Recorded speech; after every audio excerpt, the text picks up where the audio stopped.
Here it is. This is the original iPad. It's been in the vault for the last 20 years.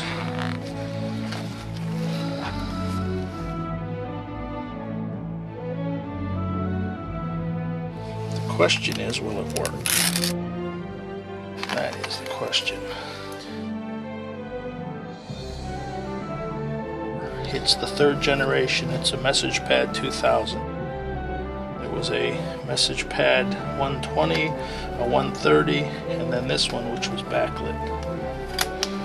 Okay, it's got a stylus up here. It's got infrared. It's got a special adapter that we have that you plug it in for printing or doing anything else.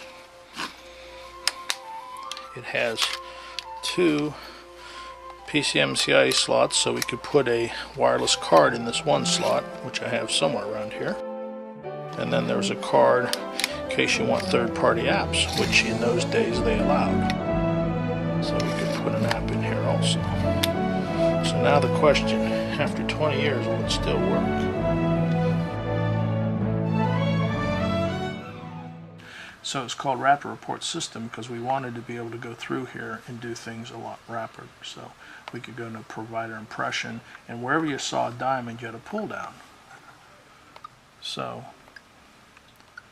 and you had all of these preloaded signs and symptoms, position found, location, those things. We can go forward, and you could write in chief complaint history. It also had medication, so you didn't have to worry about spelling. You could go to the PQRS and say it's Percocet and click it, and there's Percocet. So it really was a quick way you could go and go through the whole assessment process. So all these diamonds, and again, where there's a diamond, there was a pull down, and if the pull down was longer, you could go down. And it had logic. See, it's white, that means you're clear. That means you're it's already down at the bottom, so you can go up to the top, and it was alpha sorted. So it was real easy to go through. Just in those days, people didn't use this type of technology. Today, this would probably really take off, especially in this form, because this would be good for first responders and whatnot who, are going to stand there and document a couple things. You could have a watered down version of this and have assessment. So nobody was doing this? Nobody, no. Back in '94? No. This got launched in '96. The first Newton came out in '94. This was around '96 when we had the software written for this.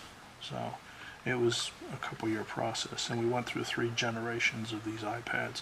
The first one without the backlight was really tough because the crews couldn't see this if it was really bright light or if it was dark, and now with the backlight that really made the difference between the 120 and 130. So this just goes through the whole assessment scheme. And any time, and they had check boxes, and all this would produce a trip sheet, and it would produce an auto-generated narrative.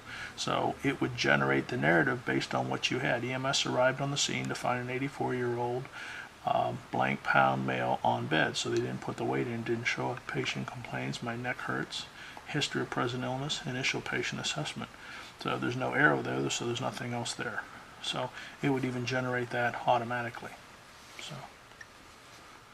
Now the other things is you could quickly go through because you had all the features of the Newton, so you could go through and say, okay, you could call the fire department. You had all the features of the Newton, so if I had to call back to the fire station, I had the phone number there. I clicked, and this would dial a number if you had the right modem in here. But there wasn't wireless in those days. We had a modem attached to this,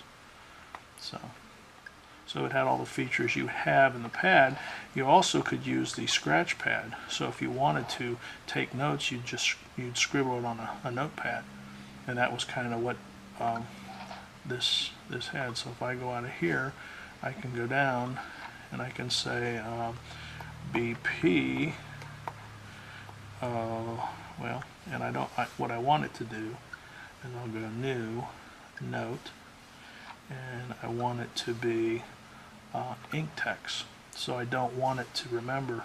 I just want to go 120 over 80, 90, and then if I messed up, I go like this and it would erase it. So I'll go 90, heart rate and respirations are 24R. So then I had that in actual notes. So if I wanted to do a quick note, I could do a quick note with it. Right, if it wasn't already in there. If it wasn't already in there, right? And then I could jump back into the database and it'll go launch right away. So I go back to the main menu. So you guys were on the ball before.